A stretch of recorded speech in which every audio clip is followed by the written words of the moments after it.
The member for Wingery. Thank you, Acting Speaker. I am proud to stand in support of the Sale of Land Amendment Bill 2019, and I thank the Minister for her work on this issue. Like my good friends, the member for Tarnish and the member for Cranbourne, this is the first bill that I'm speaking on in this place, and I welcome the opportunity to participate in this important debate. I am pleased that at the heart of this bill reflects the values of the Andrews Labor government, a commitment to fairness for all Victorians. The package of reforms being proposed will have positive effects for many members of my community across Ballarat, in the district of Wendouree, as well as the whole state. I welcome the growth of new housing developments and estates in Ballarat, particularly in the west of the Wendouree electorate. Many are first home buyers, young families and new residents to Ballarat. They are investing their life savings and living the Australian dream, building their new home and their future. It is such an exciting time. I remember when I was younger, when my brother and his wife bought land in Point Cook, and the excitement of all the family that they were going to be building their new home and their future. Watching these communities emerge and flourish is great for our local community.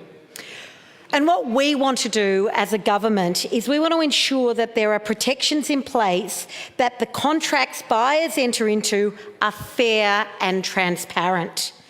These changes are being introduced with this bill will strengthen protections for consumers in the property market and stamp out any deceptive and misleading behaviour. The aims of this bill are very, very clear. We're introducing significant changes for vendors, developers and purchasers as a result of the outcomes of the Property Laws Reviews examination of the Land Act 1962. This bill is about making things fair, with better protection for consumers by addressing predatory behaviours in the alternate housing finance sector, by prohibiting certain terms and contracts and rent-to-buy arrangements, and cracking down on dodgy operators. This package of reform addresses loopholes in the form of sunset clauses that have previously been exploited by some developers, and by that I certainly am not referring to all developers, just some developers. This bill will strengthen the existing requirements for vendors or real estate agents to disclose material facts about a property, and will prohibit auctions on ANZAC Day before 1 p.m. in line with community standards and expectations. This bill will bring about significant change for our community. I am pleased that sunset clauses must be exercised in accordance with this new bill. This bill will mean that property developers in Victoria will no longer be able to invoke sunset clauses to delay construction. Imagine the frustration of wanting to start building your new home and unscrupulous operators delaying the contract by invoking sunset clauses. Changes under the Sale of Land Amendment Bill 2019 will mean developers will need written consent from the buyer or an order of the Supreme Court of Victoria to exercise a sunset clause. These changes have been made to stop developers from potentially exploiting the clauses to delay construction of their project in order to terminate signed contracts of sale and then resell the property at higher prices, because we know that's not fair. This will provide better protection for purchasers by giving power to the purchaser, because vendors will no longer be able to terminate signed contracts pursuant to a sunset clause without their purchaser's written consent or the order of the Supreme Court, as I previously mentioned, thus creating an incentive for developers to complete their project. So it is very, very clear the days of misusing sunset clauses to increase profits are over. The changes being put forward in this bill are in line with similar reforms introduced to New South Wales a few years ago. I am confident that these changes will deliver positive outcomes for Victorians, as we have witnessed in New South Wales. As a result of these changes, it will give confidence and comfort is very important to new residential off-the-plan purchases into the future. But we will look after people who have already entered contracts by backdating this legislation and the new laws to the 23rd of October 2018, the day the bill was to apply if it had been passed by the 58th Parliament. I am also very pleased that this bill will prohibit certain terms, contracts and rent-to-buy arrangements. We will put a prohibition on selling residential land under a rent-to-buy arrangement, and I do note there are certain exceptions.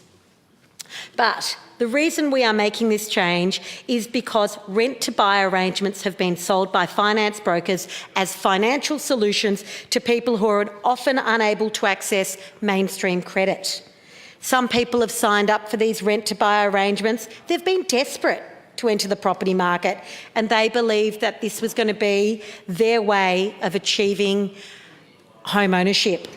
However, sadly, this was not always the case. Instead, these people have suffered. They have suffered significant loss.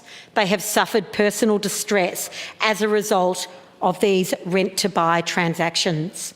Sadly, their dream of achieving home ownership rarely occurs. The winners in these transactions tend to be financial brokers, and the losers are renters seeking to be buyers. This issue is particularly significant to me, as many of these deals were in lower value housing in regional and remote areas. As a regional MP, I want to ensure these arrangements with their negative outcomes are ceased and that my community members are protected. This bill will also make it important about providing adequate information about a property. This bill will strengthen the existing requirement for vendors or real estate agents to disclose what we call as material facts about a property. It is currently an offence for any person, as my colleague from Cranbourne explained, to fraudulently conceal misleading facts to induce another person to buy land. But we believe that this is not adequate, and that is why we are making the changes, because we will make it an offence to knowingly conceal. Therefore, you will find that this bill replaces the word fraudulently with knowingly, a very important change, because we believe that buyers have a right to know the material facts about a property's past. For example, if they have been the site of a clandestine drug laboratory or the site of a homicide. This is about improving consumer protections and restoring balance so that hard-working families can enter the property market with confidence. It is more than reasonable to expect a high level of transparency when making a purchase, and that is what this bill will ensure. This bill will also protect the sacredness of ANZAC Day. ANZAC Day is our most solemn national day of remembrance. As a history teacher before entering this place, I am passionate about our national story and identity and ensuring that the younger generations have a strong understanding of ANZAC Day. ANZAC Day must be a day to honour our past and present servicemen and women. It is a special day for our community, and evidence of this strong support can be seen at the high numbers of people attending ANZAC Day dawn services, wreath-laying services, marches and commemorative services.